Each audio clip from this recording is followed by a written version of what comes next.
So hello students, I hope आपके exams अच्छे हुए होंगे। जैसा हमें रिव्यू मिला है उस अकॉर्डिंग तो अकाउंट्स और कॉस्टिंग का पेपर इजी था।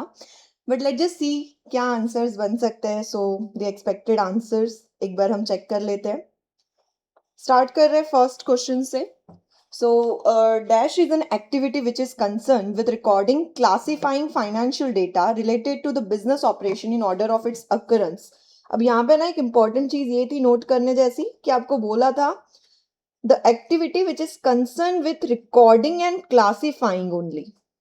थोड़ा याद आ रहा हो तो देखो, हमारी जो अकाउंटिंग प्रोसेस होती है उसमें first step transaction, then recording, recording के बाद थर्ड स्टेप होता है क्लासिफिकेशन, देन समराइजेशन स्टार्ट होता है, टिल ट्रायल बैलेंस तक we consider that as a bookkeeping. So answer आएगा यहाँ पे बुक कीपिंग। अगर आपने अकाउंटिंग लिखा है तो आई होप आपको समझ आ रहा है आप कहाँ पे गलत थे। क्लियरली क्वेश्चन ने पूछा था कि रिकॉर्डिंग एंड क्लासिफाइंग के साथ जो एक्टिविटी कनेक्टेड है वो पूछा। So bookkeeping will be the answer. Second, which of the following is not a framework of accounting? So हमारे पास कितने frameworks थे? Remember framework का मतलब था हमारे जो accounting के pillars है। लीगल फ्रेमवर्क है हमारे पास, इंस्टीट्यूशनल फ्रेमवर्क है, रेगुलेटरी फ्रेमवर्क भी है। इनके अलावा एक और फ्रेमवर्क हुआ करते थे, दैट वाज कॉन्सेप्चुअल फ्रेमवर्क। सो आपका आंसर हो जाएगा बिजनेस फ्रेमवर्क। ऐसा कोई भी फ्रेमवर्क एग्जिस्ट नहीं करता है। So I think 52 was also easy. Third, which of the following is not a concept of accounting? याद करो हमारे अकाउंटिंग के concepts, GAAP generally accepted accounting principle वाला हमारा chapter, accounting concepts, accounting convention. So देखते हैं वन बाय वन कौन सा अकाउंटिंग कॉन्सेप्ट नहीं है। Dual aspect concept, of course there was a concept जो हर ट्रांजैक्शन जितने भी आप कर रहे हो उनकी ऐसे इंपैक्ट होगी, डबल इंपैक्ट होगी। Second, periodicity. What was periodicity concept? Periodicity आपका ये था कि आपका एक अकाउंटिंग पीरियड हमने डिफाइनाइट कर दिया था, इवन दो हम हमारे बिजनेस की लाइफ को इनडिफाइनाइट कंसीडर करते थे, but still there was a periodicity concept. Then accounting cycle concept, accounting cycle करके कोई कॉन्सेप्ट नहीं था, हमारे पास पीरियोडिसिटी कॉन्सेप्ट ही है। And then there is one more concept, matching concept. Matching concept भी हुआ करता था, आपके जो भी रेवेन्यू अर्न हुए हैं उसके सामने आपको मैचिंग के एक्सपेंसेस दिखाने होते थे, and that was your matching concept. So हमारे पास जो कॉन्सेप्ट है, ड्यूअल एस्पेक्ट एग्जिस्ट करता है, पीरियोडिसिटी एग्जिस्ट करता है, मैचिंग भी एग्जिस्ट करता है। So that means the correct answer will B accounting cycle concept. I hope ये क्लियर है आप सबको। So first second third simple था, कुछ इतना ज्यादा था नहीं। Then next, annual maintenance fee of a factory machine is an example of। अब समझना, अगर आपने एनुअल मेंटेनेंस फी पे किया है किसी मशीन के लिए, सो कैन आई से ये तो हम पे कर रहे हैं ताकि उसको मेंटेन कर सके। So it is not a one time expenditure, आपको ईच एंड एवरी ईयर करना पड़ेगा। सो अगर इसके नेचर की बात करें तो it will be revenue expenditure. अगर आप फर्स्ट टाइम मशीन खरीद के कुछ एक्सपेंस करवाते then it should be capitalized, but अगर आप मेंटेन करने के लिए किसी मशीन में कोई एक्सपेंस पे कर रहे हो तो the answer should be revenue expenditure. Capital नहीं होगा, डेफर्ड नहीं होगा, प्रीपेड एक्सपेंस भी नहीं कंसीडर करा जाएगा, it is by nature a revenue expenditure. So I hope ये क्लियर है यहां तक। नेक्स्ट, ये क्वेश्चन देख के आपको मेरी याद तो आई ही होगी पक्का। ठीक है, चलो अकाउंट्स का ही पेपर था और मेरी याद ना आए तो फिर तो क्या ही मतलब है। So goods purchase from Sonu but wrongly entered in the account of Simu, the rectification of error will result in what? So अगर हम गुड्स परचेज करते हैं सोनू से, अगर हम गुड्स परचेज करते हैं सोनू से तो what will be the journal entry? थोड़ा याद करने का ट्राई करते हैं। आई नो अभी थोड़ा ज्यादा स्ट्रेस लेने की जरूरत नहीं है, अभी कहाँ मैम सब याद करवा रहे हो, बट जस्ट कनेक्ट करने के लिए, अगर हम परचेज करते हैं तो जनरल एंट्री होनी चाहिए purchase account debit to the creditor account, जिससे भी हमने परचेज किया उसका अकाउंट क्रेडिट हो जाना चाहिए। आपने गलती से क्या कर दिया, सिमू के अकाउंट में लिख दिया है। सो आपने परचेज अकाउंट तो डेबिट किया है बट टू सिमू कर दिया। सो कैन आई से एट द एंड आपने सोनू के बदले सिमू लिखा है। यहां से कोई भी प्रॉफिट पे इंपैक्ट नहीं होगा बिकॉज परचेज तो करेक्टली रिकॉर्ड किया है। अगर आप रेक्टिफिकेशन करते भी हो then there will be no impact on your net profit. आपके यहाँ पे देखो, एक बार आंसर देखना, इंक्रीज होगा नेट प्रॉफिट? हो ही नहीं सकता, आपने कहीं भी ट्रेडिंग पीएनएल में कोई एरर की ही नहीं है, कोई नॉमिनल नेचर की एरर ही नहीं है, ये पर्सनल अकाउंट से रिलेटेड एरर है और वो प्रॉफिट को इंपैक्ट नहीं करती है। डिक्रीज बिल्कुल भी नहीं। चेंज होगा टोटल सन्ड्री क्रेडिटर्स में। अब समझना, अगर आपके टोटल सन्ड्री क्रेडिटर्स में मैं सोनू लिखूं या सिमू लिखूं, टोटल तो सेम ही रहना है ना, वो नाम से क्या ही मतलब है। So the final answer will be no effect on the net profit. So आपका करेक्ट आंसर हो जाएगा ये। सो आई होप 55 सबको क्लियर होगा। देन 56 मोस्ट इंपॉर्टेंट, हमने बहुत ही अच्छे से इसको पढ़ा था। So what is a representation of the interrelationship between three important aspects of accounting, namely assets, liability and equity? I hope सबको अकाउंटिंग इक्वेशन, अगर इस पॉइंट पे कनेक्ट नहीं हो रहा है तो आपने कहीं ना कहीं मिस किया है अकाउंटिंग इक्वेशन को अच्छे से पढ़ने में। So the answer without any doubt should be accounting equation. इन तीनों चीजों को कनेक्ट करती है हमारी बैलेंस शीट, और ये जो बैलेंस शीट का हम एक इक्वेशन फॉर्म में पढ़ते हैं, that is nothing but our accounting equation, जिसको हम बैलेंस शीट इक्वेशन भी बुलाया करते थे। सो आपका आंसर बन जाएगा यहाँ पे accounting equation. Next question, on purchase of old furniture. Old furniture अगर आपने खरीदा है and 2000 rupees incurred on freight, charge should be debited to what? अगर आप परचेस करते हो फर्नीचर के लिए, तो जनरल एंट्री होनी चाहिए furniture account debit to cash और बैंक। अगर क्रेडिट पे किया होगा तो जो पर्सन होगा उसका नाम ये होना चाहिए था, राइट? अगर आपने कोई फ्रेट भी इनकर किया है वो फर्नीचर लेते टाइम, तो इट शुड बी कैपिटलाइज। हम थोड़ी ऐसा बायस रखते थे कि न्यू हो तभी ऐड करना है, ओल्ड हो तो नहीं करना है। सो दैट मीन्स आपका ये जो 2000 रुपीज का फ्रेट चार्ज है वो डेबिट होना चाहिए फर्नीचर अकाउंट में। सो आंसर हो जाएगा D, furniture account will be debited by 2000 rupees. So आपका जो भी फर्नीचर का प्राइस है वो तो रहेगा ही, प्लस 2000 आपको फ्रेट चार्ज भी वहां डेबिट करना रहेगा। सो आई होप ये भी क्लियर है। Next, which of the following document is not required for preparing the bank reconciliation statement? So I think आप लोग मिस कर रहे होंगे वो हमारे हैंड मूवमेंट्स वाले बीआरएस के क्वेश्चंस। जैसे कुछ पूछा तो है नहीं, बट लेट जस्ट सी क्या बीआरएस से रिलेटेड उन्होंने पूछा है। which of the following document is not required for preparing the bank reconciliation statement? अगर बीआरएस बनाना है तो क्या आपको जरूरत नहीं है? बैंक पासबुक ऑफ कोर्स चाहिए हमें, bank statement, bank passbook, bank statement दोनों तो सिनोनिम्स ही होते हैं, तो ऑफ कोर्स दोनों तो चाहिए हमें। ट्रायल बैलेंस, क्या ट्रायल बैलेंस की कोई जरूरत होती है बीआरएस बनाने के लिए? नहीं, उसकी जरूरत नहीं है।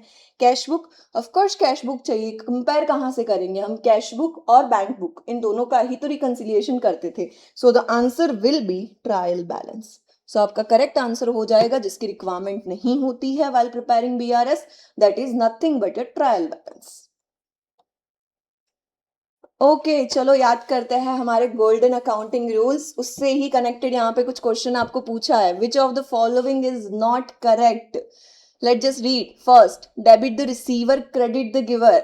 Okay, debit what comes in, credit what goes out. I hope आपको याद आ रहा होगा कि कौन से रूल्स की बात कर रहे हैं हम। गोल्डन अकाउंटिंग रूल्स, सारे रूल्स दिए हुए हैं। Then C, debit all the assets and credit all the liabilities. हाँ, जनरली ऐसा ही होता है, आपका एसेट्स का बैलेंस डेबिट होता है, लायबिलिटीज का क्रेडिट होता है। देन क्या अलग हो गया?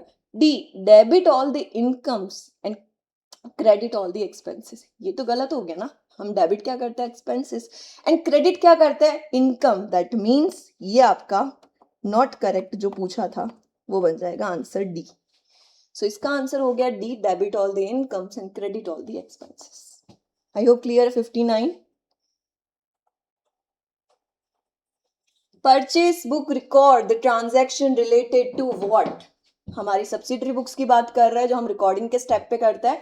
कुछ बुक्स प्रिपेयर करते हैं, उसमें हमारी एक बुक होती है परचेज बुक। मैंने बहुत क्लियरली आपको ऑलरेडी बता रखा है कि वहां पे सिर्फ क्रेडिट परचेज एंड प्लस सिर्फ गुड्स से रिलेटेड क्रेडिट परचेज वहां पे लिखना होता है। So the answer will B, purchase book में हम कौन सी ट्रांजेक्शन्स लिखते हैं?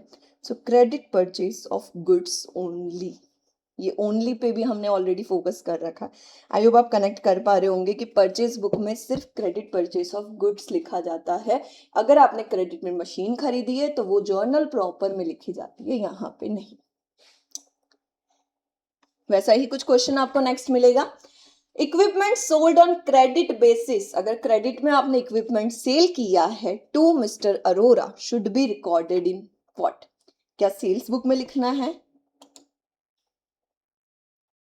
क्या हमें उसको सेल्स बुक में लिखना होता है? या कैश बुक में? कैश बुक में आएगा नहीं, सेल बुक में हम जनरली गुड से रिलेटेड चीजें लिखते हैं, एंड बिल रिसीवेबल बुक के लिए तो हमारे पास एक बिल रिसीवेबल होना चाहिए. That means the answer will B journal proper, जो कि हम लिख रहे हैं यहाँ पे जर्नल, आपकी जो जर्नल होती है वही. तो जैसे मैंने यहाँ पे भी क्वेश्चन आपको कनेक्ट करवाया था कि हम जो परचेस बुक है उसमें ट्रांजैक्शन कौन से लिखते हैं, सिर्फ क्रेडिट परचेस. अगर यही परचेस मैंने मशीन का किया होता तो मैं जर्नल प्रॉपर में लिखती. वही मशीन अगर मैं सेल करती हूँ, अगर मैं क्रेडिट पे सेल करती हूँ, तो that we will be recording in journal proper. So ये हो गया 61 का आंसर आपका C. Which of the following asset is considered to be non-depreciating? Land without any doubt आपकी वही एक एसेट है जो कभी भी डेप्रिशिएट नहीं होगी. बिल्डिंग आपकी डेप्रिशिएट होगी, प्लांट होंगे, फिक्सचर्स होंगे, बट आपका लैंड कभी भी डेप्रिशिएट नहीं होगा. So in the 62 the answer will be option A. 63 again golden accounting rule से उन्होंने क्वेश्चन पूछा है. याद आ रहा होगा अपने अकाउंटिंग में जो हमने कैटेगरीज पढ़ी थी कि आपका जो पर्सनल होता है उसमें 3 कैटेगरी होती है, natural, artificial and representative. So आपको क्वेश्चन कुछ वैसे ही पूछा है. Prepaid insurance is by nature what? A direct expense, nominal account, tangible asset या representative personal account. I hope याद आ रहा होगा. रिप्रेजेंटेटिव पर्सनल अकाउंट के एग्जांपल में हमने बहुत बार इसको रिपीट बेसिस पे लिखा था कि प्रीपेड इंश्योरेंस, आउटस्टैंडिंग इंश्योरेंस, ये सारी चीजें बन जाती है आपके रिप्रेजेंटेटिव पर्सनल अकाउंट. सो 63 में विदाउट एनी डाउट आंसर आएगा डी. 64 थोड़ा बहुत डेप्रिसिएशन पे भी बात करते हैं. So if the original cost of machine is 1,26,000 and the rate of depreciation is 10% per annum. So 1,26,000, 10% depreciation count करना है. And then the depreciation of the machine for the second year under WDV method, what will be the depreciation number? So आपको depreciation का number निकालने के लिए पूछा था. So let's just see क्या calculation होगी. So आपकी ओरिजिनल कॉस्ट हो गई 1,26,000. उस पर अगर 10% काउंट करते हैं तो दैट विल बी 12,600 रुपीज. 12,600 तो ईयर 1 का डेप्रिशिएशन है. ये फर्स्ट ईयर के लिए आपका डेप्रिशिएशन हो गया. अगर हम ये देख रहे हैं तो this is the WDV at the beginning of year 2. Year 2 का depreciation at a 10% will be nothing but 1,13,400 multiply by 10%. So we know कि ईच ईयर अगर हम written down value method follow करते हैं तो जो आपका ओपनिंग बैलेंस होता है उस पे हमें वो परसेंटेज यूज करना होता है. So the answer will B 11,340. I hope ये क्लियर है कैलकुलेशन वाइज भी कि ओरिजिनल कॉस्ट है आपकी 1,26,000 जिसमें से आपको 10% माइनस करना है एक साल के लिए. देन जो भी ओपनिंग बैलेंस बचता है उसमें से भी हमने 10% कैलकुलेट किया. So 11,340 will be the answer. So this is 64. Answer will be C. Question number 65. A sum of rupees 2,50,000 was paid as a compensation to an employee who was retrenched. It is a याद करो थोड़ा बहुत. चलो मान लेते हैं कि हमने ऐसा कुछ पढ़ा भी नहीं है. आपने किसी एम्प्लॉय को 2,50,000 का कुछ कॉम्पेंसेशन पे किया है. अगर आप उसको कुछ कॉम्पेंसेशन पे करते हो, आप उसको क्या बैलेंस शीट में लिख सकते हो? अगर आपको कैपिटल ट्रीट करना है तो आपको उसको बैलेंस शीट में लिखना पड़ेगा. अगर किसी चीज को हम बैलेंस शीट में लिख रहे हैं तो मुझे सब्सिक्वेंटली साथ में ये भी सोचना रहेगा कि उसको मुझे कभी ना कभी तो P&L में लाना है. तो वो कैसे लेके आएंगे, किस नाम से लेके आएंगे? सो इवन तो आपको ये नंबर बहुत बड़ा दिख रहा होगा कि नहीं 2,50,000 तो बहुत बड़ा नंबर है मैम, मटीरियलिटी ऐसा कुछ भी, फिर भी the answer will B revenue expenditure. ये एक्सपेंडिचर आपको, आप जब भी आपका एम्प्लॉय जिसको आप रिट्रेंच कर रहे हो, आप अपने कंपनी में से निकाल रहे हो, तब अगर कोई कॉम्पेंसेशन पे कर रहे हो, so that 2,50,000 will be the revenue expenditure. मतलब कि सीधा उस साल के P&L में आपको उसको सेट करना रहेगा, ना कि आप उसको अपने बैलेंस शीट में एज अ कैपिटल एक्सपेंडिचर लिखोगे. सो the answer will B A, revenue expenditure. Next question. Which one is used without a trade transaction, जहां पे बीच में कुछ ट्रेड नहीं होता है, but for the mutual benefit. थोड़ा बहुत बिल्स ऑफ एक्सचेंज याद करता है. बिल्स ऑफ एक्सचेंज में आपके पास 2 टाइप के बिल होते हैं, एक ट्रेड बिल, दूसरा अकोमोडेशन बिल. ट्रेड बिल में ये होता है कि मैं डेटर, आप क्रेडिटर, देन हम BRBP में जाते हैं. दैट इज जस्ट बिकॉज हमने कुछ सेल परचेस कर रखा है तो हमें वो पैसों के लिए करना है. बट एक और आपके पास बिल होता है, दैट इज अकोमोडेशन बिल, जहां पे बीच में कोई ट्रेड नहीं हुआ है, मैंने कोई आपसे परचेस नहीं किया है, ना ही आपने कुछ सेल किया है, बट हम दोनों हमारी म्यूचुअल अकोमोडेशन के लिए, म्यूचुअल नीड्स को सेटिस्फाई करने के लिए एक फेक बिल बनाते हैं, and that fake bill is nothing but your accommodation bill, जिसको हम कभी कभी काइट बिल के नाम से भी जानते हैं. So that is the answer D, accommodation bill. I hope यहां तक सबको क्लियर हो रहा होगा. Next question 67. सो कुछ कंसाइनमेंट से पूछा है. Let just see. D of Darjeeling send 10,000 kg of tea costing 200 rupees per kg to be of Bundi. D ने कुछ एक्सपेंसेस भी इनकर किए, जैसे कि freight, transit insurance. Then what they are saying कि during the transit 200 kgs of tea were lost due to theft. अगर आपका ये लॉस हो चुका है तो वी नो ये आपका कैसा लॉस कंसीडर किया जाएगा, एबनॉर्मल इन नेचर, और इसको भी हमें वैल्यू एडजस्ट करनी पड़ेगी. सो द क्वेश्चन वही है आपका, देखो, the value of loss to be recorded in the consignment account is what, कितना लॉस आप रिकॉर्ड करोगे. सो इसके लिए ना मुझे वो जो 200 kg जो लॉस हो गया उसकी वैल्यू निकालनी पड़ेगी, और हमें पता है वैल्यूएशन करने के लिए सबसे पहले हमें ये डिसाइड करना पड़ेगा कि क्या ये जो आपको फ्रेट गिवन है वो और जो ट्रांजिट इंश्योरेंस है वो, क्या ये कॉस्ट का पार्ट बनेगा या नहीं. सो याद करो, अगर आपका कंसाइनर कोई भी एक्सपेंस करता है तो वो तो ऑलवेज वन टाइम एक्सपेंस ही होते हैं, तो वो तो ऑलवेज ऐड होने ही चाहिए. अगर कंसाइनी कोई एक्सपेंस करता है तो हमें चेक करना पड़ता है क्या ये रिपीट होंगे या नहीं होंगे, अकॉर्डिंगली हम डिसाइड किया करते थे. सो यहाँ पे तो फ्रेट है जो वन टाइम है, and then transit insurance that is also one time expenditure. So ये दोनों एक्सपेंसेस को आपको ऐड करना पड़ेगा, एंड देन फाइनली हम बता सकते हैं कि 200 kg के लिए क्या वैल्यू होगी जो हमारा लॉस है. सो एक बार ध्यान देना, यहाँ पे कैलकुलेशन मैंने किया है. आपका कॉस्ट है 10,000 kg के लिए 200 पर kg. सो टोटल आपका कॉस्ट बन जाता है 20 लाख, स्टार्टिंग का जो आपका कॉस्ट था, प्लस आपने कुछ फ्रेट इनकर किया, दैट इज 36,000. ट्रांजिट का इंश्योरेंस 24,000. सो टोटल आपकी कॉस्ट बन जाती है 20,60,000 फॉर द 10,000 kg. सो अगर ये 10,000 kg के लिए 20,60,000 है, so what will be on 200. So just मैंने रिवर्स मल्टीप्लीकेशन किया है. So the answer is coming 41,200. सो 41,200 का आपका एबनॉर्मल लॉस है, जिसकी वैल्यू को आपको कंसाइनमेंट में शिफ्ट करना होगा. सो आपका यहाँ पे आंसर बन जाएगा 67 में answer will be D, 41,200. I hope ये क्लियर है, किसी को प्रॉब्लम नहीं है. 41,200, दिस इज द कैलकुलेशन. बहुत सिंपल कैलकुलेशन पूछा था, ज्यादा उन्होंने डिफिकल्ट नहीं पूछा है. फ्रेट, ट्रांजिट इंश्योरेंस दोनों को ऐड करने के बाद आपको एक प्रोपोर्शनेट वैल्यू निकालनी थी, जो आ रही है 41,200. क्लियर है? नेक्स्ट पे जाते हैं. Okay, question number 68. When the consigner send goods to consignee, he prepares and send what? अगर आप कंसाइनर हो, आपके कंसाइनी को गुड्स भेज रहे हो, तो एक स्टेटमेंट आप भेजा करते थे. दो चीजें होती है जो दो डॉक्यूमेंट आप शिफ्ट करते हो. फर्स्ट होता है परफॉर्मा इनवॉइस जो कंसाइनर भेजता है जब गुड्स भेजे जाते हैं तब, एंड फाइनली जब वो सेल कर देता है आपका कंसाइनी, तो लास्ट में वो भेजता है अकाउंट सेल. तो शायद अगर किसी को कंफ्यूजन हुआ हो तो याद रखना, कंसाइनर जो स्टार्टिंग में अपने गुड्स के साथ जो भेजता है वो होता है proforma invoice. So the answer will be C, proforma invoice, 68 में. Next question. Which of the following account is debited by the consignee on receipt of goods from consigner? So अगर कंसाइनर गुड्स बेचता है तो क्या आपका consignee कोई account debit किया करता था? याद करो, कोई भी अकाउंट नहीं डेबिट करते थे. गुड्स रिसीव करने के लिए, रिसीव करते टाइम पे कोई भी अकाउंटिंग एंट्री नहीं होती थी, बिकॉज जस्ट आप उस चीज का पोजीशन ले रहे हो. अभी भी ओनरशिप तो किसके पास है? कंसाइनर के पास है, तो हम अकाउंटिंग में एंट्री नहीं किया करते उसके लिए. सो आंसर क्या आना चाहिए? None of the above. इसका कोई भी अकाउंट से कोई कनेक्शन नहीं है, आपका कोई अकाउंट डेबिट नहीं होता है इस मोमेंट पे. हाँ, जब सेल करते हैं तब हम रिकॉर्डिंग करते हैं, क्योंकि हम कंसाइनर के बिहाफ पे कुछ अमाउंट रिसीव करते हैं.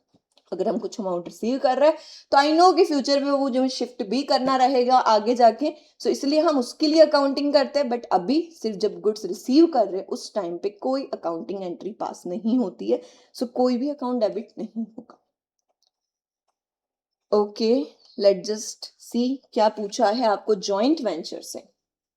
अ joint venture with B purchased goods costing 5 lakh, okay, so आपने 5 लाख के गुड्स स्टार्टिंग में लिए हैं। बी ने सेल कर दिया 80% of the goods for 6,25,000, so 80% goods आपने 625 पे सेल कर दिए। कैन आई से 5 लाख का 80% मतलब 4 लाख के गुड्स आपने बेच दिए ऑलरेडी, ठीक है। Next, balance of the goods were taken over by B at a cost less 20%। So जो बैलेंस गुड्स थे ना वो कोई आपका जॉइंट वेंचर में, हमें पता ही है को वेंचर लेके जा सकता है गुड्स, सो को वेंचर लेके जा रहा है गुड्स बट कितने पे, कॉस्ट लेस 20%। थोड़ी देर पहले ही मैंने आपको बोला कि आपकी जो कॉस्ट बनती है 6,25,000 का तो आपने सेल किया है, राइट, आपके 1 लाख के गुड्स बच गए, टोटल आपके पास गुड्स थे 5 लाख के, 5 लाख में से 80% आप सेल कर चुके हो, सो बचे आपके 20%। ये 20% मतलब हो गए 1 लाख के गुड्स। उन्होंने बोला है कि 1 लाख में से भी उसने 20% कम पे किया है, cost less 20%, so that means it must coming 80,000। सो 80,000 के गुड्स उन्होंने लिए होंगे, 80,000 उन्होंने पे किए, सो ये 80,000 हो गया आपका यहाँ पे। सो ये मैंने थोड़ा परफॉर्मा प्रिपेयर किया था जॉइंट वेंचर के लिए। ये जो आपके गुड्स थे परचेज किए हुए दैट, ये सेल जो आपने किया था 80,000 के लिए, जो हम यहाँ पे दिखा रहे थे आपका स्टॉक टेकन ओवर बाय आपका को वेंचर, सो ये को वेंचर के नाम से दिखेगा। What was the question? So question ने पूछा था आपको कि what will be the profit on joint venture, joint venture का प्रॉफिट क्या होगा। सो लेट जस्ट सी कि जॉइंट वेंचर का प्रॉफिट क्या होता है। तो आपको क्या करना रहेगा यहाँ पे 6,25,000 plus 80,000 minus 5 lakh rupees, so the answer will be 2,05,000 जो होगा प्रॉफिट ऑन जीवी। सो आपके जॉइंट वेंचर का प्रॉफिट हो जाएगा 2,05,000। आई होप ये क्लियर है, किसी को प्रॉब्लम नहीं है। ये कुछ आपको बोला था 5 लाख रुपीज की आपकी टोटल ओरिजिनल कॉस्ट थी गुड्स के, उसमें से 80% आपने सेल कर दिए, सो बाकी के 20% जो भी बचे हैं उसका कॉस्ट होता है 1 lakh, but they are taking that at a cost less 20%। So हम अगर कॉस्ट में से 20% रिमूव करते हैं, so the answer will be 80,000 जो प्राइस पे वो लेके जा रहा है। सो आपका कोवेंचर गुड्स लेके जा रहा है 80,000 पे, सो अकॉर्डिंगली अगर 80,000 रखता है, सो प्रॉफिट अगर नॉर्मली कैलकुलेट करते हैं तो that will be 2,05,000 rupees. So आपका आंसर होगा in question 70 2,05,000। Okay, question number 71, joint venture account is of the nature of what, किस नेचर का होता है जॉइंट वेंचर अकाउंट? याद करो, सारे खर्चे डेबिट किया करते थे और सारे इनकम क्रेडिट, तो मतलब कौन सा अकाउंट हो गया? Nominal account. सो ये होता है आपका नॉमिनल अकाउंट। सो क्वेश्चन 71 में answer will be C. Okay, next question, a bills of exchange worth rupees 9 lakh was discounted by Tanuj with his banker for 8,73,000। So we know कि जैसे ही bill हमारे पास आता है तो हमारे पास कुछ फीचर्स होते हैं, and one of them is कि आप बैंक में जाके उसको डिस्काउंट करवाओ। सो यहाँ पे बोला उस हिसाब से तनुज के पास एक बीआर होगा, बिल रिसीवेबल, और उसने जाके बैंक से डिस्काउंट करवाया 8,73,000 पे। Now at maturity the bill was dishonoured, maturity पे बिल डिसऑनर हो चुका है, and the noting charge of 1,200 was incurred. अगर नोटिंग चार्ज लगा है, सो दैट मीन्स जिसके भी पास ये बिल होगा, the holder of the bill अभी टेम्पररी पे करेगा, और फाइनल ये पेमेंट किससे लिया जाएगा? जो आपका बिल का ड्रॉई होगा उसी से। सो हमारे केस में बिल जो भी तनुज के सामने जो पार्टी है उसका फाइनल लायबिलिटी रहेगा ये नोटिंग चार्ज पे करने के लिए। बट अभी सिचुएशन समझना, what they are trying to say कि तनुज ने तो बिल डिस्काउंट करवा दिया था बैंक से, मैच्योरिटी आई तो बैंक गई होगी जो भी सामने वाली पार्टी है उसके पास कि दे दो पैसे, उस पर्सन ने मना कर दिया कि पेमेंट तो है नहीं मेरे पास। सो बैंक ने क्या किया होगा? बैंक ने बोला कि मैं वेट नहीं करूंगा इसके लिए, मैं क्या करूंगा, सीधा तनुज तुम्हारे अकाउंट में से पेमेंट निकाल लूंगा। तो तनुज के अकाउंट में से तो जो बिल का अमाउंट होगा वो तो वो डिडक्ट कर ही लेंगे, बट बिल के साथ साथ आपको समझ आना चाहिए कि जो नोटिंग चार्ज पे किया है बैंक ने, वो भी तो बैंक तनुज से ही रिकवर करेगी। बैंक क्यों अपने जेब से देगी? बैंक बोलेगी देख तनुज तेरे को देखना है, आगे तेरे को जिससे भी लेना है तू ले लेना, अभी के लिए ये जो भी मैं टेम्पररी जो एक्सपेंस कर रहा हूँ 1,200 का नोटिंग चार्ज, नोटिंग चार्ज आप एक्चुअली में डिसऑनरमेंट के लिए जो एक लीगल नोटिस जाता है उसके लिए कुछ चार्ज पे किया है 1,200 रुपए, ये 1,200 रुपए भी किसकी जेब से लगेंगे? अभी के लिए तनुज के पास से। एंड तनुज फाइनल ये लायबिलिटी किस पे शिफ्ट करेगा? जो भी सामने वाली पार्टी होगी उसकी उसमें। So what was the question? How much amount will the bank deduct from Tanuj bank balance at the time of such dishonor? कितना अमाउंट माइनस करेगी बैंक? सो बैंक बोलेगी देखो बिल था 9 लाख का, सो 9 लाख तो मुझे चाहिए ही चाहिए, 9 लाख रुपीस चाहिए, बट साथ में ये 1200 रुपए मैंने क्यों पे किया? क्योंकि डिसऑनर हुआ। डिसऑनर किसकी गलती से हुआ? सो जो भी वो तनुज की पार्टी थी उसकी गलती से, तो अभी किसको बेयर करना पड़ेगा? तनुज को। So the answer will be 9,01,200 rupees. So आपका आंसर हो जाएगा 9 लाख रुपीज, तो आपको करना ही है जो बिल की अमाउंट है वो, प्लस ये जो नोटिंग चार्ज था 1200 वो भी रिकवर करना पड़ेगा। सो आपका आंसर हो जाएगा इन 72 option D. Okay, next question. D of Delhi send out certain goods to K of Kolkata at a cost plus 25%. So कुछ cost plus 25% पे आपने goods भेजे हैं, ठीक है। And we know कि जब हम cost plus कुछ करके भेजते हैं तो उसे हम किस प्राइस से ना जानते हैं? That is invoice price. So अगर मैंने किसी चीज को cost plus कुछ परसेंटेज पे भेजा है तो इसको हम बुलाते हैं invoice price. What they are saying? 50% of the goods received by K is sold at a 3,52,000. सो जो भी ये रिसीव किए थे ना गुड्स, उसमें से 50% उन्होंने सेल कर दिए, और किस प्राइस पे किए? 3,52,000 पे, eight a 10% above the invoice price. जो भी इनवॉइस प्राइस आपने मुझे दी थी उस पे भी मैंने 10% प्लस करके आगे भेजा है। What is the question? The invoice value of the goods sent out is. Invoice price क्या होगा जो स्टार्टिंग में डी से गया था के पास था? सो समझना, सबसे पहले तो आपको ये समझ आना चाहिए कि जो आपका डी है उसके एक कॉस्ट होगी, प्लस उसने कॉस्ट प्लस कुछ 25% करके एक इनवॉइस प्राइस बनाई, और उस पे गुड्स किसको दिए थे? के को दिए थे। जो ये गुड्स के को मिल गए थे, के ने बोला कि कोई प्रॉब्लम नहीं है, ये जो भी गुड्स उसको रिसीव हुए थे उसमें से उसने 50% गुड्स सोल्ड कर दिए हैं, और बाकी के 50% अभी भी अनसोल्ड होंगे, राइट। सो ये जो इनवॉइस प्राइस पे गुड्स मिले थे उसमें से 50% सेल हो चुके हैं और 50% सेल नहीं हुए। जो 50% सेल किया है ना वो सोल्ड कितने पे किया है पता है? That is sold at 3,52,000। 3,52,000। But एक इंटरेस्टिंग लाइन उन्होंने क्या लिखी है कि ये जो 3,52,000 है वो कैसे है? Invoice price plus 10%। इनवॉइस पे भी हमने 10% अप करके ये 352 अर्न किया है। सो कैन आई से कि 3,52,000 अगर 110 पे है तो 100 पे क्या होगा? So in background what I am assuming कि जो मेरी इनवॉइस प्राइस है वो तो 100 होगी, 100 पे ही 10% करके आपने दिया होगा ये 352। सो अगर 352 110 पे स्टैंड करता है तो 100 पे क्या प्राइस होगी? And that will be your 3,20,000 जो आपका इनवॉइस प्राइस होगा।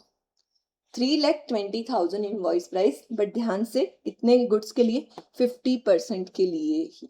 सो बाकी के 50% का भी सेम प्राइस होगा। सो 3,20,000 अनसोल्ड वाला। सो आपका फाइनल आंसर बन जाना चाहिए 6,40,000 टोटल इनवॉइस प्राइस जितपे हमने गुड्स भेजे होंगे। सो आपकी टोटल इनवॉइस प्राइस हो जाएगी 6,40,000। सो थोड़ा एक्सप्लेनेशन समझ लो। डी ने जो गुड्स भेजे थे इनवॉइस प्राइस पे भेजे थे, इनवॉइस प्राइस में से 50% गुड्स उन्होंने सेल कर दिए, बट वो सेल किए आईपी प्लस 10% पे। सो वो 110 पे स्टैंड करता होगा। आई एम अज्यूमिंग कि आईपी मेरा 100 है, तो अगर वो 100 है और 110 पे 352 है तो मैंने क्रॉस मल्टीप्लीकेशन किया, वहां से मुझे पता चला कि 50% गुड्स की आईपी इनवॉइस प्राइस बनती है 3,20,000। सो अकॉर्डिंगली मेरी टोटल इनवॉइस प्राइस 100% गुड्स की इनवॉइस प्राइस हो जाती है 6,40,000। सो ये आपका आंसर होना चाहिए 6,40,000। लेट्स जस्ट सी 73 में आंसर बन जाएगा आपका D. Option D will be the answer. I hope किसी को प्रॉब्लम नहीं है इसमें। Okay, question number 74. If my opening capital, drawings and closing capital. So ये closing capital वाला इक्वेशन आपको याद आ रहा होगा, हमने अकाउंटिंग इक्वेशन में किया था। क्या होता है क्लोजिंग कैपिटल का इक्वेशन? ओपनिंग कैपिटल प्लस आपने अगर कुछ प्रॉफिट अर्न किया है तो वो, प्लस अगर आप एडिशनली कुछ लेके आते हो तो वो भी ऐड करना रहेगा, माइनस ड्रॉइंग्स। सो हम देखते हैं कि क्या इन्होंने पूछा है। Let's just see. If the opening capital, drawings and closing capital R 14 lakh, 3 lakh and 18 lakh respectively. So आपको ये तीन नंबर्स दिए and what they are asking कि प्रॉफिट क्या होगा। सो लेट जस्ट सी कि आपका प्रॉफिट क्या होना चाहिए।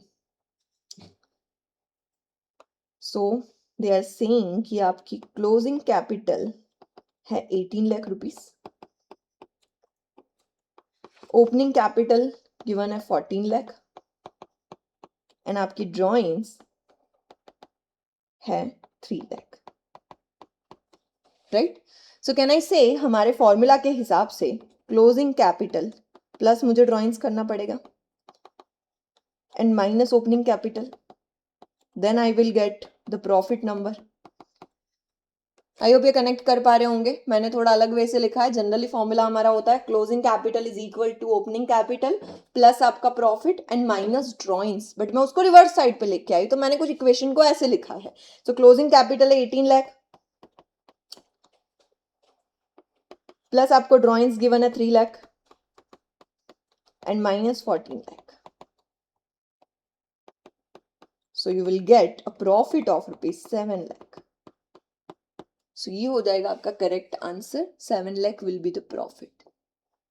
सो किसी को क्लोजिंग कैपिटल के इक्वेशन में प्रॉब्लम नहीं होना चाहिए। ये था इसका आंसर, बहुत ही सिंपल पूछा था, कुछ नहीं। आपने अगर ये अकाउंटिंग इक्वेशन वाला थोड़ा ध्यान दिया होता तो ये प्रॉपर ही था, कुछ ज्यादा हमने डिफिकल्ट यहाँ से पूछा नहीं है। Let's just see next question. At the end of the accounting year, the balance of nominal account are transferred to what? मैंने बहुत बार इसको रिपीट कर रखा है कि हमारे पास 3 कैटेगरी के अकाउंट्स होता है, nominal, real, personal. Real and personal आपके परमानेंट नेचर के अकाउंट है जो ऑलवेज बैलेंस शीट में रिफ्लेक्ट होता है, बट जबकि यही अकाउंट्स अगर हम बात करें हमारे नॉमिनल की तो वो टेम्पररी होते हैं, फॉर द ईयर ही बनते हैं। अगर वो फॉर द ईयर बन रहा है दैट मीन्स मुझे उसको कहाँ शिफ्ट करना रहेगा, ट्रेडिंग या तो पीएनएल में, जैसा भी उसका नेचर है। So at the end of the accounting year, the balance of the nominal accounts are transferred to what? Trading and P&L account. So answer बन जाएगा इसका C। सिर्फ ट्रेडिंग अकाउंट नहीं, सिर्फ P&L अकाउंट बिल्कुल भी नहीं, वो तो डिपेंड करता है ना किस टाइप का आपका नॉमिनल अकाउंट है, उस अकॉर्डिंग हमें ट्रेडिंग या तो P&L में शिफ्ट करना होता है, उसका जो भी टोटल होता है उसको। Okay, question number 76। Under the permanence approach of marshalling क्या सही है?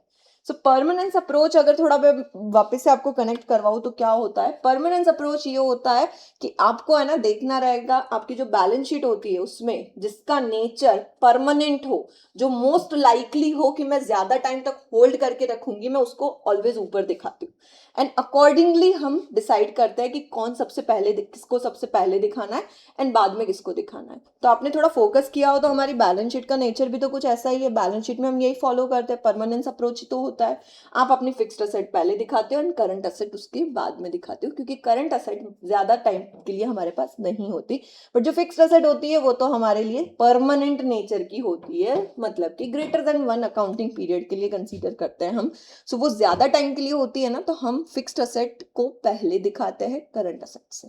सो आपको ये जो परमानेंस अप्रोच ऑफ मार्शलिंग पूछा था इसका आंसर बनेगा fixed asset comes before the current asset in the balance sheet, क्योंकि फिक्स्ड असेट लाइकली उसका लाइकलीहुड ज्यादा है कि वो हम ज्यादा होल्ड करेंगे rather than our current asset. उसका फिक्स पीरियड है कि within an accounting period वो हमारा एनकैश हो जाएगा। सो इसका आंसर बनेगा आपका बी। देन 77, ये ऑलरेडी हमने बहुत बार देखा होगा, आपने ये प्रीलिम्स वगैरह में ये क्वेश्चन आपसे पूछा ही गया था। The manufacturing account is prepared to, manufacturing account क्यों प्रिपेयर करते हो? Asserting the gross profit, gross profit मिलता ही नहीं है, वो तो ट्रेडिंग अकाउंट में मिलता है। Asserting the cost of goods manufactured, हाँ गुड्स कितने मैन्युफैक्चर हुए उसकी क्या कॉस्ट है वो मुझे पता करनी होती है। असर्टिंग द प्रॉफिट और loss on the goods manufacture, नहीं वो भी वहां पे नहीं कैलकुलेट होती, वो कहाँ पे होती है, वो भी ट्रेडिंग अकाउंट में जाके बाद में ग्रॉस प्रॉफिट के नाम से मिलती है। Asserting the cost of goods sold, बिल्कुल भी नहीं, ये भी हम मैन्युफैक्चरिंग अकाउंट में नहीं करते। मैन्युफैक्चरिंग अकाउंट में जो भी मैन्युफैक्चरिंग के रिलेटेड आपकी कॉस्ट लगी है वही लिखी जाती है एंड देन वो सब्सिक्वेंटली ट्रेडिंग अकाउंट में शिफ्ट की जाती है। सो आंसर हो जाना चाहिए आपका B, ascertain the cost of goods manufacture. आइयो भी क्लियर है, किसी को इसमें प्रॉब्लम नहीं है? Okay, next, fixed asset are disclosed in the balance sheet at what, कैसे दिखाते हो आप अपनी फिक्स्ड असेट को? कोई प्रॉब्लम होनी चाहिए इसमें? कोई भी नहीं। ओरिजिनल कॉस्ट कभी भी नहीं होती ओरिजिनल कॉस्ट पे, वो ऑलवेज WDV पे होता है। WDV से मतलब है ओरिजिनल कॉस्ट माइनस अभी तक का जो भी डेप्रिसिएशन होगा वो माइनस कर दिया होगा, राइट। हम हर साल यही करते हैं, डेप्रिसिएशन को माइनस करते जाते हैं। सो आंसर हो जाना चाहिए original cost less depreciation till the date. किसी को अगर ये लग रहा हो कि मैम ऐसा सी जैसा कुछ देखा देखा लग रहा है, तो ये किसके लिए था? ये आपके क्लोजिंग स्टॉक का रूल था। कॉस्ट और NRV which ever is lower, या कॉस्ट और market value which ever is lower, ये क्लोजिंग स्टॉक के लिए अप्लाई करना होता है, आपके फिक्स्ड असेट के लिए नहीं। फिक्स्ड असेट में ओरिजिनल कॉस्ट में से डेप्रिसिएशन माइनस करके हमें दिखाना होता है। सो 78 भी क्लियर है। ओके 79 कुछ नहीं, थोड़ा बहुत आपको ट्रेडिंग अकाउंट का परफॉर्मा बनाने की जरूरत थी, ऐसा कुछ क्वेश्चन पूछा है। What they are asking, ascertain the value of the closing inventory given. Opening inventory है 2 लाख रुपीज, सेल्स किया 10 लाख का, परचेस है 8 लाख, वेजेस है 40,000, ग्रॉस प्रॉफिट रेट है 25% ऑन द सेल्स। सो अगर जीपी दे रखा है तो कैन आई से ट्रेडिंग अकाउंट प्रिपेयर करेंगे तो आपकी क्रेडिट साइड पे एक नंबर मिसिंग होगा, and that is nothing but the closing stock. देखना एक बार, ओपनिंग स्टॉक गिवन था, परचेस ये रहा, wages 40,000, gross profit they are saying कि 10 लाख पे कितना काउंट करना है आपको, 25%। सो आंसर हो जाएगा 2,50,000, एंड क्लोजिंग स्टॉक आपका जो भी रिमेनिंग नंबर बचता है वो हो जाएगा 2,90,000, जो फाइनली आपका बन जाएगा क्लोजिंग स्टॉक। सो यहाँ पे पूछा था आपको क्लोजिंग इन्वेंट्री की ही वैल्यू।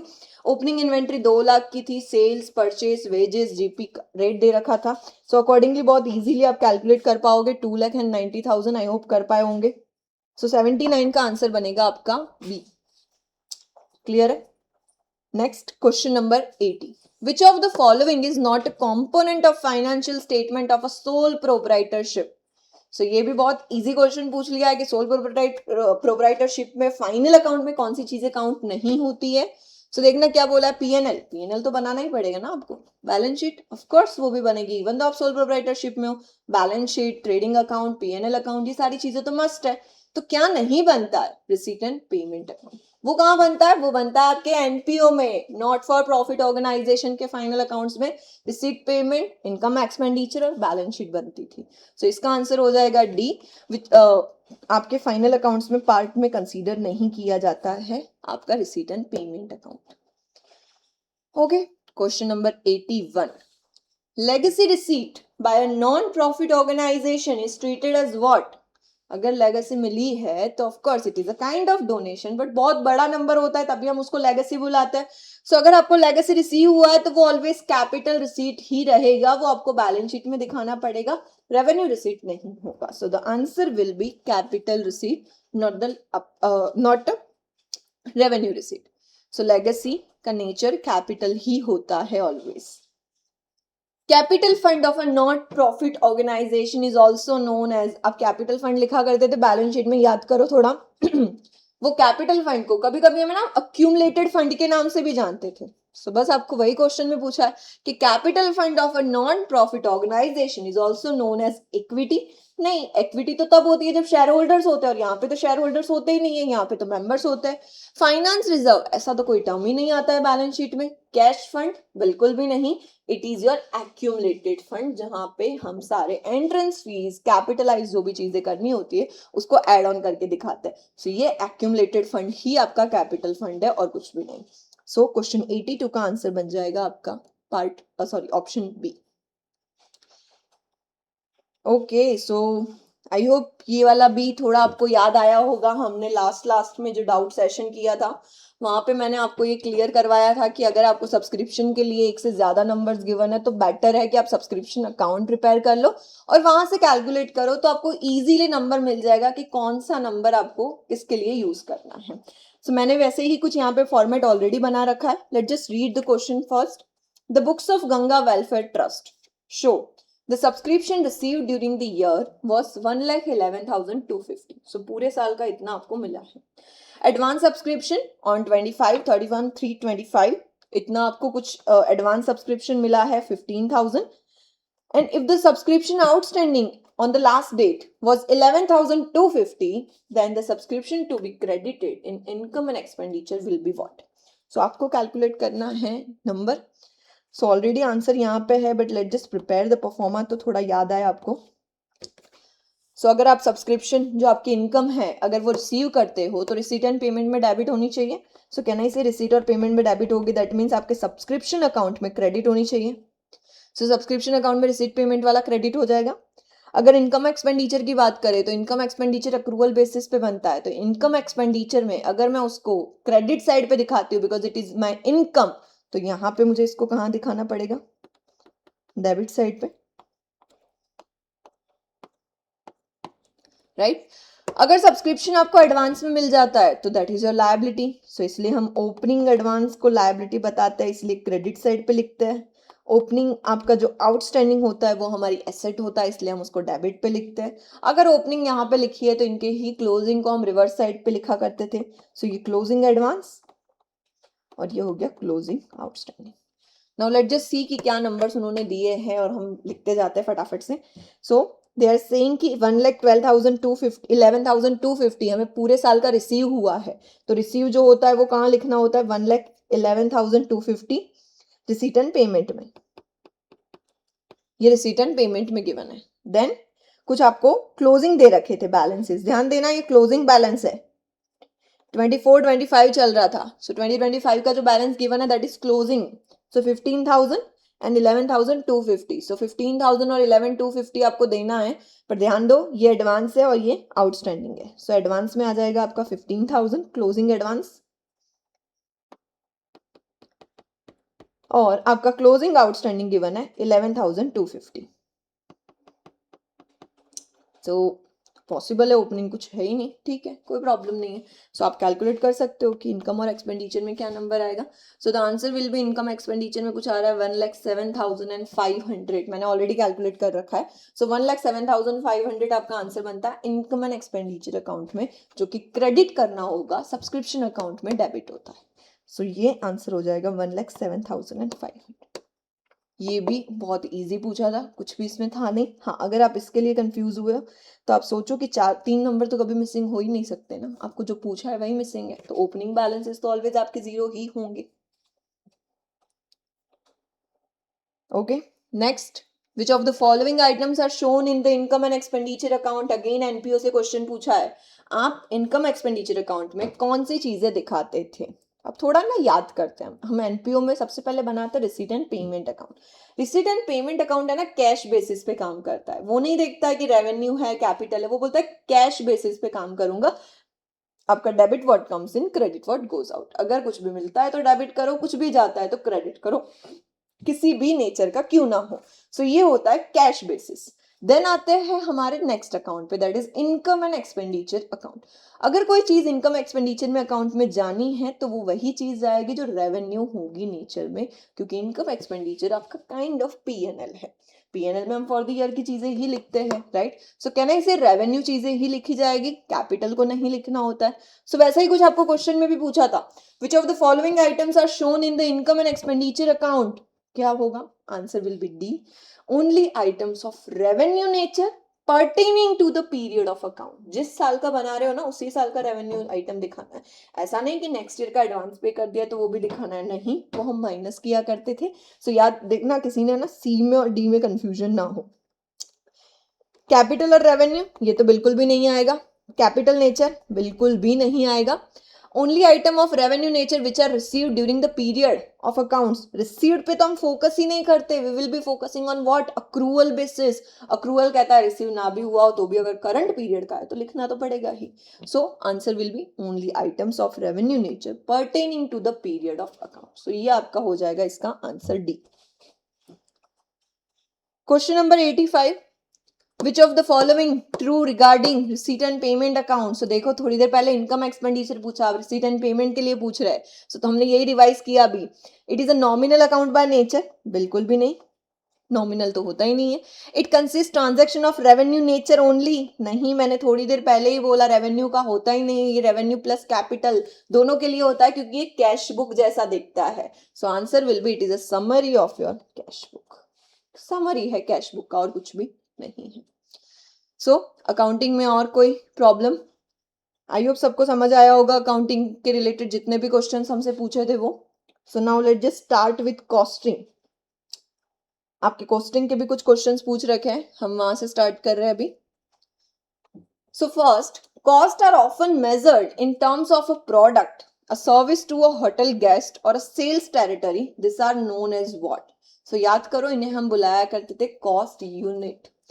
कॉस्ट ड्राइवर पूरी डिफरेंट चीज है जो आपकी कॉस्ट के हिसाब से डिपेंड करती है. कॉस्ट सेंटर से तो हम कॉस्ट को अपोर्शन या एलोकेट किया करते थे, तो वो भी नहीं है. कॉस्ट यूनिट से ही हम हमारे कॉस्ट को ऑफन मेजर करते हैं. सो आंसर आपका होना चाहिए C, cost unit. Next question. In India, which of the following formulate the cost accounting standards? याद करो कौन cost accounting standards बनाया करते थे?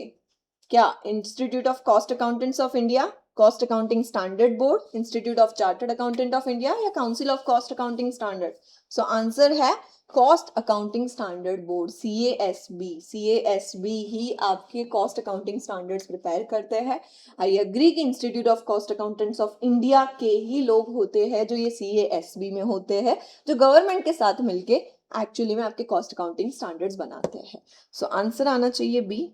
आई थिंक ये रिविजन सेशन में ऑलरेडी डिस्कस हो रखा है कि institute of cost accountants of India नहीं, बट उनका जो एक बोर्ड है CASB, वो इसके लिए फॉर्मुलेशन करता है CA आपके कॉस्ट अकाउंटिंग स्टैंडर्ड्स का. Next, which method of costing is appropriate for colleges? Colleges service दे रहे हैं आपको, सो कौन सी कॉस्टिंग मेथड लगनी चाहिए? Operating costing. जॉब नहीं आएगा. मल्टीपल कॉस्टिंग बिल्कुल भी नहीं. कॉन्ट्रैक्ट कॉस्टिंग में तो हम बिल्डिंग वगैरह की बातें करते हैं. सो answer will be your operating costing. Service industries में यही यूज होता है. सो आंसर हो जाएगा आपका operating costing. Next question, question 89. The process of assigning a whole item of a cost और of a revenue to a single cost unit. यहाँ पे ना फोकस करने जैसा वर्ड है आपका, single cost unit, center, account और time period is referred as what? अगर आप सिंगल कॉस्ट यूनिट में कोई कॉस्ट को शिफ्ट करते हो, असाइन करते हो, तो उस प्रोसेस को हम क्या बुलाया करते थे? That was cost allocation. अगर सिंगल यूनिट में होता है तो ऑलवेज वो क्या होता है आपका? Cost allocation. सो आंसर बनेगा आपका ऑप्शन सी, कॉस्ट एलोकेशन. कौन सी कॉस्ट रिकवर नहीं होती है? इसमें किसी को कोई डाउट नहीं होना चाहिए. सो आंसर संक कॉस्ट, जिसको हम कंसीडर भी नहीं करते हैं और ये कभी भी रिकवर हो भी नहीं सकती है. सो आंसर होगा बी 90 में, इसमें किसी को डाउट नहीं है. 91, indirect material cost is a part of what? अगर कोई डायरेक्ट मटेरियल होता है तो वो तो हम प्राइम कॉस्ट में काउंट कर लेते हैं. अगर इनडायरेक्ट मटेरियल होता है तो वो कहाँ दिखता है? वर्क्स ओवरहेड में, जिसको हम फैक्ट्री ओवरहेड भी बुलाया करते थे. सो प्राइम कॉस्ट नहीं आएगा, चार्जेबल एक्सपेंस नहीं आएंगे, रॉ मटेरियल कंज्यूम नहीं आएगा, तो आंसर क्या आ जाएगा आपका? Works overhead. Next, in which year was cost audit introduced under the Indian Companies Act? 1968. Answer सबको पता ही है ऑलरेडी. सो 1968 आपका होगा इसके लिए answer. Next question 93. From the following data of a factory ascertain the amount of prime cost. आपको पूछा क्या है कि प्राइम कॉस्ट कितनी है वो बताइए. Direct material 1,20,000, direct labour 20,000, factory overhead 35,000. Chargeable expenses क्या है? 50% of direct labour. Chargeable expenses तो मतलब आपके डायरेक्ट एक्सपेंसेस ही होते हैं. सो कैन आई से प्राइम कॉस्ट कैलकुलेट करने के लिए मुझे 1,20,000 प्लस आपका 20,000 का जो भी लेबर है वो, एंड चार्जेबल एक्सपेंस 50% बोला है of direct labour, that means 20 का 50 मतलब 10,000. सो टोटल आंसर आ जाना चाहिए आपका इसका 1,50,000, जो कि आंसर है प्राइम कॉस्ट के लिए. सो प्राइम कॉस्ट हो जाएगी आपकी 1,50,000. 120 प्लस 20,000 की लेबर प्लस 10,000 चार्जेबल एक्सपेंसेस. सो 93 भी क्लियर है. Answer will be D. Next, which of the following is an example of cost driver? Cost driver के हिसाब से तो आपकी कॉस्ट क्या होती है? चेंज होती है. हम उसमें मेजर नहीं करते हैं कॉस्ट को. सो टन किलोमीटर, इसमें तो ये तो कॉस्ट यूनिट है आपके. Passenger miles cost unit. पर बेड पर डे, ये भी तो चार्ज करने का वे है ना, और वो क्या होता है आपका? Cost unit. तो आंसर क्या हो जाना चाहिए? Setup hours. सेटअप आवर्स के हिसाब से कॉस्ट आपकी चेंज होती है और वो क्या है आपका? Cost driver. ऐसा एक ऐसी एक चीज जो आपकी कॉस्ट को ड्राइव करती है. So that is nothing but यहाँ पे हमारे केस में सेटअप आवर्स जैसे जैसे चेंज होंगे वैसे वैसे आपकी कॉस्ट भी चेंज होती जाएगी. तो ये हो जाएगा कॉस्ट ड्राइवर का example.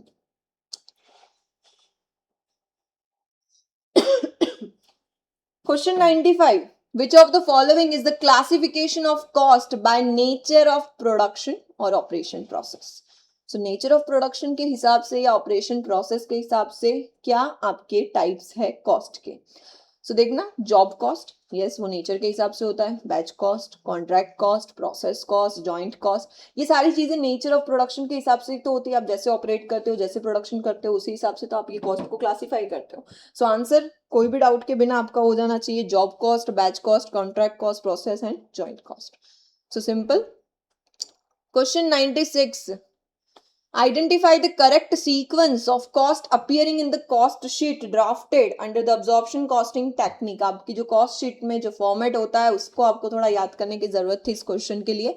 So cost of good sold, cost of good sold तो एकदम लास्ट में आता है ना आपका। सबसे पहले क्या होता है, प्राइम कॉस्ट दिखता है, प्राइम कॉस्ट के बाद फैक्ट्री ओवरहेड होता है, तो मतलब कहना इसे कि वर्क कॉस्ट होता है, उसके बाद वर्क कॉस्ट के बाद क्या होता है, कॉस्ट ऑफ प्रोडक्शन, जितना टोटल प्रोडक्शन हो रखा है उसका कॉस्ट बनता है। अगर उसमें से अगर आप सेल वगैरह कुछ कर रहे हो तो फाइनली क्या मिलता है, cost of good sold.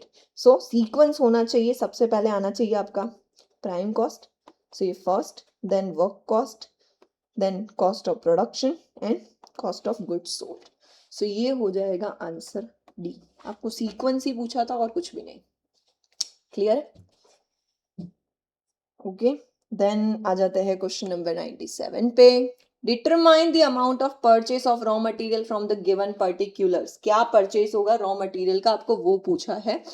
Raw material कितना कंज्यूम किया आपने, 127, ओपनिंग स्टॉक दिया है, क्लोजिंग स्टॉक दिया है। सो आपने एक्चुअली में परचेस क्या किया है ना, वो पूछूं आपको बताना है। सो याद हो तो थोड़ा बहुत ये कंजम्पशन का हम फॉर्मूला यूज किया करते हैं। कंजम्पशन क्या होता है, आपके पास जितना गुड्स ऑलरेडी था, जितना रॉ मटेरियल आपके पास था, प्लस अगर आपने कुछ परचेज किया तो वो भी ऐड होगा। अगर उसमें से कुछ आपने यूज नहीं किया, जिसको हम नाम देते हैं क्लोजिंग स्टॉक, तो उसको हटा देना है, उतना ही तो आपने कंज्यूम किया होगा ना। सो मैंने फॉर्मूला वही लिखा है, opening plus purchase minus closing. So आपको है ना, सारे नंबर्स गिवन है, सिर्फ परचेस का नंबर नहीं है। सो अगर आप प्लस माइनस करते हो तो आंसर विल बी 1,34,400। 127,200 आपका देन माइनस हो जाएगा 14,400 और ऐड हो जाएगा 21,600। सो आंसर बनता है 1,34,400, जो कि आपके लिए परचेस का नंबर है। सो यहाँ पे आंसर बनेगा डी, 1,34,400। क्लियर है? Question 98, cost accounting standard 14 deals with, ये तो प्रीलिम्स में भी बहुत रिपीट बेसिस पे यही CS के बारे में पूछ रखा था, that is nothing but pollution control cost. So ये भी आपके इजी क्वेश्चंस में ही कंसीडर किया जाएगा। 99, कंसीडर द फॉलोइंग स्टेटमेंट्स, और आपको बताना है कौन सा स्टेटमेंट सही है, या तो मे भी दोनों सही है। So let just read. Statement 1 क्या कहता है, बजट्स आर फाइनेंशियल्स एंड और quantitative statements prepared and approved prior to a definite period of time। हाँ, तो बजट का ही तो ये डेफिनेशन है, बजट फाइनेंशियल चीजों को रिप्रेजेंट करता है। जो फाइनेंशियल है मतलब कि क्वांटिटेटिव चीजें हैं, एक पीरियड से पहले हम जनरली इसको बनाते हैं। तो स्टेटमेंट 1 तो करेक्ट है। Statement 2, budgets are formal quantification of the plans of management. Of course यही है, जो मैनेजमेंट ने प्लान बनाया है उसको हम पहले से क्वांटिफाई कर देते हैं, किसके थ्रू, बजट्स के थ्रू। तो आंसर क्या होना चाहिए आपका, 1 and 2 both are true. So the answer will be both statements are true. I hope किसी को प्रॉब्लम नहीं है। बजट आपके देखना है, यहाँ पे जो प्लान्स होते हैं मैनेजमेंट के, उसका एक फॉर्मल क्वांटिफिकेशन होता है, हम पहले से बजट बना के चेक कर लेंगे। एंड यही यहाँ पे भी लिखा है, डिफाइनाइट पीरियड ऑफ टाइम से पहले आप इसको प्रिपेयर करते हो। So the last question 100, which costing differentiate between fixed cost and variable cost. ये कौन सी कॉस्टिंग की मेथड किया करती थी, मार्जिनल। मार्जिनल में हम बाइफर्केशन देते हैं कि फिक्स्ड कॉस्ट है या वेरिएबल कॉस्ट है, इसी हिसाब से पूरा एक फॉर्मेट चलता है वहां पे। सो आंसर हो जाएगा आपका क्वेश्चन 100 के लिए ए। सो आई होप आपको सारे आंसर समझ आए होंगे। हमने ट्राई किया है इसका एक टेंटेटिव सॉल्यूशन बनाने के लिए। ऑफ कोर्स हम फाइनल आंसर्स के लिए इंस्टीट्यूट के फाइनल की का वेट करेंगे, बट जो मोस्ट एक्सपेक्टेड आंसर्स थे वो हमने ऑलरेडी डिस्कस कर लिए हैं। आपके सारे एग्जाम्स अच्छे हुए हो, सारे पेपर्स अच्छे हुए हो, बस यही है। लेट अस नो अगर आपको कोई डाउट होता है, कुछ भी हमारे साइड से है, अगर आपको हेल्प चाहिए किसी चीज़ में और कुछ अगर आपको डाउट लग रहा है तो वी आर ऑलवेज हियर, हम चेक कर लेंगे एक बार उसको। बाकी यहाँ तक रखते हैं, ठीक है।